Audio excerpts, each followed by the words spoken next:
નમસ્કાર દર્શક મિત્રો, હું સોનલ ત્રિવેદી. સંપૂર્ણ ન્યૂઝમાં આપનું સ્વાગત છે. જોઈએ આજના મુખ્ય સમાચાર. પાલનપુરમાં ગરીબ વસાહતના 150 પરિવારોની રસ્તા માટે રજળપાટ. 50 ક્વાર્ટર્સ પાસે વસતા ગરીબો રસ્તાની મોકાણથી વ્યથિત.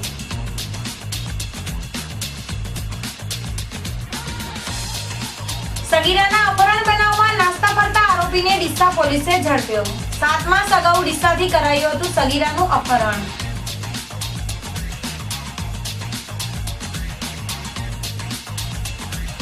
ધાનેરા તેમજ પાલનપુરમાં સેવા સેતુ કાર્યક્રમમાં લોકો રઝળ્યા. વ્યવસ્થાના અભાવે અરજદારો કામોને લઈને ચડ્યા ધક્કે.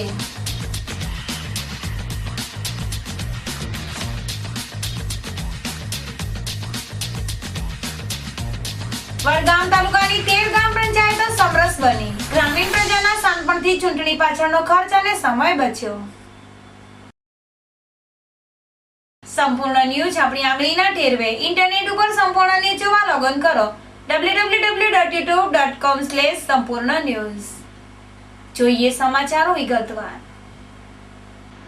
પાલનપુરના રેલવે 50 ક્વાર્ટર્સ નજીક આવેલી ગરીબોની વસાહત રસ્તાના અભાવે અનેક મુશ્કેલીઓનો સામનો કરી રહી છે, જેને લઈને આ વસાહતમાં વસતા 150 દરિદ્રો માલે તુજાર અને રેલવે વચ્ચે ફસાયા જેવો ઘાટ ઘડાયો છે. પાલનપુરના વિજય હનુમાન આશ્રમ આગળ આવેલ રેલવે 50 ક્વાર્ટર્સને અડીને ગરીબોની વસાહત આવેલી છે. અહીં 150 જેટલા પરિવારો વસવાટ કરે છે, પરંતુ રસ્તાના અભાવે તેમની હાલત કફોડી છે. અહીં આગળ રેલવે અને પાછળ સોસાયટીઓની પાકી દિવાલને લઈને અહીં ચાલવા જેવો માર્ગ પણ નથી, જેના કારણે લગ્ન પ્રસંગ હોય કે દુઃખદ પ્રસંગમાં રસ્તાની મોકાણ સર્જાય છે. અહીં 108 ને આવવું પણ મુશ્કેલ બને છે. જો કે રસ્તા વિનાની આ ગરીબોની વસાહત રસ્તા માટે છેલ્લા કેટલાય સમયથી વલખા મારી રહી છે અને રસ્તાના યોગ્ય નિકાલ માટે નગરપાલિકા, સિટી સર્વે અને કલેક્ટર કક્ષાએ રજૂઆતો કરાય છે, પરંતુ આ લોકોની રજૂઆત જાણે અભડાઈ ચડાવાઈ હોય તેમ આજ દિન સુધી કોઈ જ પગલાં નથી ભરાયા, જેને લઈને આ વસાહતના લોકોમાં તંત્ર પ્રત્યે કચવાટીની લાગણી છવાયેલી છે. ત્યારે આ મામલે જિલ્લા સમાહર્તા ગંભીરતા દાખવે તેવી માંગ ઉઠી છે. અમારા દબાણમાં આ અંબિકાનગર વાળા લોકોએ દબાણ કર્યું તે અમારા ચોઈસ નીકળવાનો રસ્તો નહીં. અમે 150 થી 200 ઘરવાળા રહીએ. અમારું કોઈ મરી જાય કે કોઈ બીમાર થાય એમને લઈ જવાની એટલી તકલીફ કે નીકળાતું એ નહીં. 1 થી 2 વ્યક્તિ સામે સામે ભીચકાય ને તો એકને ઊભું રહેવું પડે સાઈડમાં, તો બીજું વ્યક્તિ નીકળે. એટલી અમારી ગંભીર પરિસ્થિતિ છે. અને અમારે 50 ક્વાર્ટરની પાછળ અને વિજય હનુમાનની લાઈનમાં અમારી આખી લાઈન રહેશે, બરાબર. કોઈ પ્રોબ્લેમ છે એવો અમારે કે પાછળ રેલવેનો કોર્ટ ચાલુ થઈ ગયો છે અને પાછળ આ બંગલાવાળાએ દબાણ કર્યું છે, બરાબર. અમારે કોઈ વાતે નથી કે આવવા જવા વાળું કે ને કાંઈ ને કોઈ હાજા મોદે 108 આવે એવું નથી. કોઈ મરી જાય કરે તો આર્થિક ક્યાંથી લઈને જાવે, કોઈ હાજા મોદે હોય તો ક્યાંથી ને લઈને જવાનું, રિક્ષા આવવાનું કોઈ શક્યતા નહીં, છોકરાને સ્કૂલ જવા માટે શક્યતા નહીં, બરાબર. અમે ખૂબ કાળજી કરી છે પણ કોઈ અમારું સાંભળ્યું નહીં. આજના સુધી અમારું સાંભળ્યું નહીં, તો અમે ક્યાં જઈને આ વાત કરીએ એટલે આ લોકોને બોલાવીને અમે આ બધું પ્રોબ્લેમ કર્યો છે, બરાબર.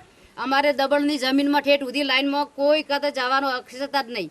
સાથે આ સાઈડ રેલવેનો કોડ કર્યો છે, પાછળ છે અંબિકાનગરનો વિજય હનુમાનની લાઈનમાં અમે રહીએ છીએ. બધે હવે 200 ઘર છે અમારા, થોડા નહીં. આ બધાને એડવાનો પ્રોબ્લેમ બહુ કાઠો પડી ગયો છે સાહેબ. અને હવે વિનંતી કરું છું તમને કે આટલો અમને રસ્તો મળી જાય તો તમારું ઘણો ધન્યવાદ. બનાસકાંઠાના થરા ગામમાં મકાન અંદર આવેલા ભોયરામાં સંતાડેલ વિદેશી દારૂનો જથ્થો ઝડપી પાડ્યો છે.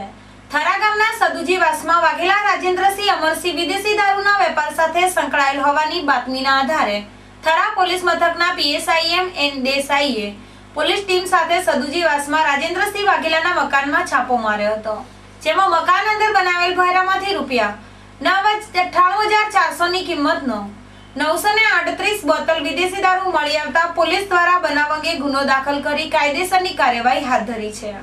આમ થરામાં દારૂબંધીનો કડક અમલ કરવા પોલીસે કડકાઈ દાખવતા બુટલેગરમાં ફફડાટ ફેલાયો છે.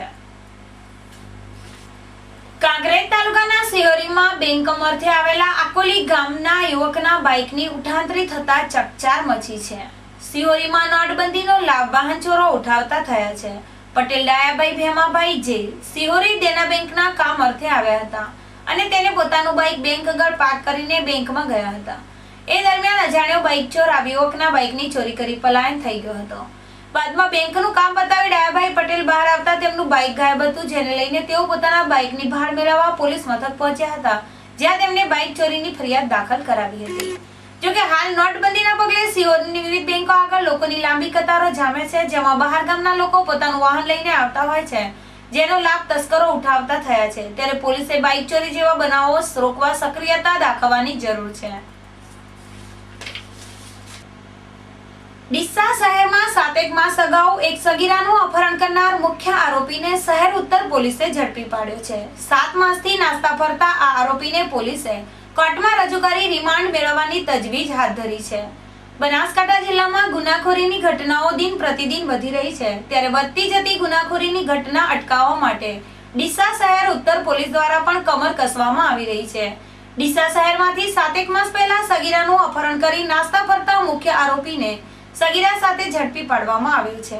ડીસા શહેરના મારવાડી મોચીવાસમાં રહેતી એક 16 વર્ષીય સગીરાનું નહેરુનગર ટેકરા વિસ્તારમાં રહેતા પોપટ દરબાર નામના શખ્સે તેના 3 મિત્રોની મદદથી અપહરણ કર્યું હતું.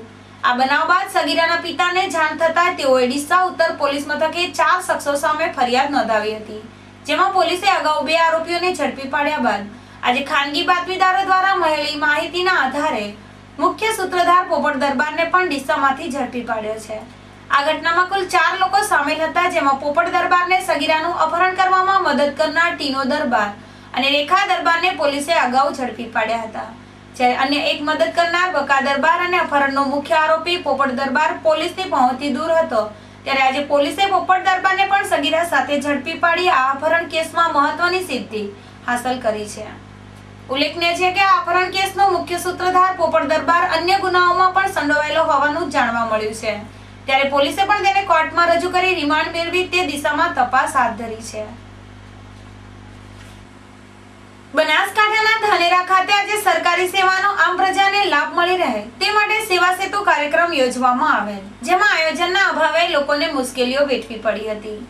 ધાનેરાની મામલતદાર કચેરીના પ્રાંગણમાં આજે સેવા સેતુ કાર્યક્રમ યોજવામાં આવ્યો હતો, જેમાં વહેલી સવારથી જ લોકો પોતાના વિવિધ કામો કરાવવા ઉમટી પડ્યા હતા, પરંતુ અહીં આયોજનનો અભાવ અને કર્મચારીઓની પાંખી હાજરીના કારણે અરજદારોને રજળપાટ કરવાની ફરજ પડી હતી.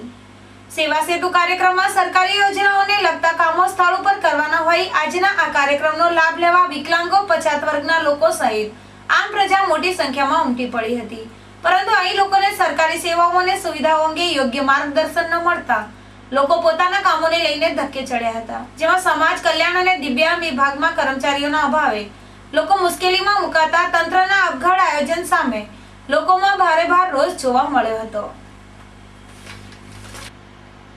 પાલનપુરની સરકારી હાઈસ્કૂલ ખાતે આજે સરકારની વિવિધ યોજનાઓનો એક જ સ્થળે લોકોને લાભ આપવા માટે સેવા સેતુ કાર્યક્રમ યોજાયો હતો, જેમાં તંત્રના આયોજન અભાવે અરજદારોને રજળપાટ કરવી પડી હતી.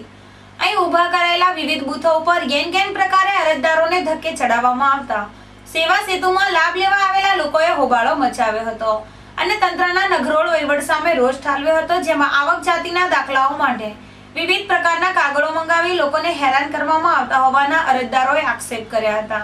જોકે લોકોને ઘર આંગણે પોતાના કામ થયા તેવા ઉમેદા આશયથી સરકારે સેવા સેતુ કાર્યક્રમ શરૂ કર્યો છે, પરંતુ કેટલાક સ્થળો ઉપર યોગ્ય વ્યવસ્થા અને આયોજનના અભાવે સરકારી કાર્યક્રમ લોકો માટે મુસીબત સમાન બની રહે છે.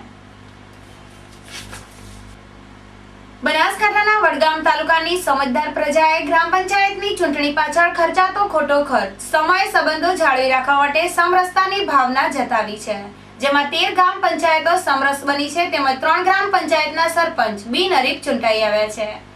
વડગામ સહિત જિલ્લાભરમાં ગ્રામ પંચાયતની ચૂંટણીનો ધમધમાટ ચાલી રહ્યો છે, જેમાં કેટલાક આગેવાનોને ગામ હિતેચ્છુઓ પોતાના ગામમાં લોકો વચ્ચે ભાઈચારો જળવાઈ રહે તે માટે મહત્વની ભૂમિકાઓ ભજવીને ચૂંટણીથી પર રહીને ગામના સરપંચ તેમજ સભ્યોની બિનહરીફ વરણી કરી સમરસ ગ્રામ પંચાયતો બનાવી છે, જેમાં વડગામ તાલુકામાં કબીરપુરા, બાલેડા, પીરજપુરા, વેસા, માનપુરા, માલોસણા, મજાદર, મહેતા, શેરપુરા, ચિત્રોડા, કરસનપુરા, સકલાણા, કોદરાલી ગ્રામ પંચાયતો સમરસ બની છે, તેમજ બાવલછોડી, વણસોલ, માહી એમ 3 ગ્રામ પંચાયતના સરપંચ બિનહરીફ થયા હોવાનું સૂત્રોએ જણાવ્યું હતું. ફરી એક નજર આજના મુખ્ય સમાચાર ઉપર. પાલનપુરમાં ગરીબ વસાહતના 150 પરિવારોની રસ્તા માટે રજળપાટ. 50 ક્વાર્ટર્સ પાસે વસતા ગરીબો રસ્તાની મોકાણથી વ્યથિત.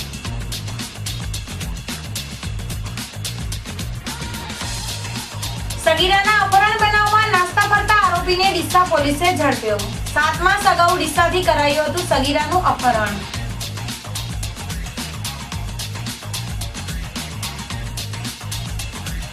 ધાનેરા તેમજ પાલનપુરમાં સેવા સેતુ કાર્યક્રમમાં લોકો રજાયા. વ્યવસ્થાના અભાવે અરજદારો કામોને લઈને ચડ્યા ધક્કે.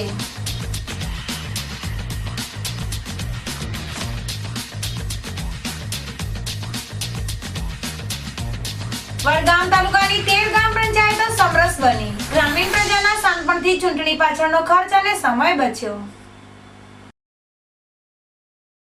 આ હતા અત્યાર સુધીના સમાચાર. વધુ સમાચાર સાથે ફરી મળીશું. નમસ્કાર.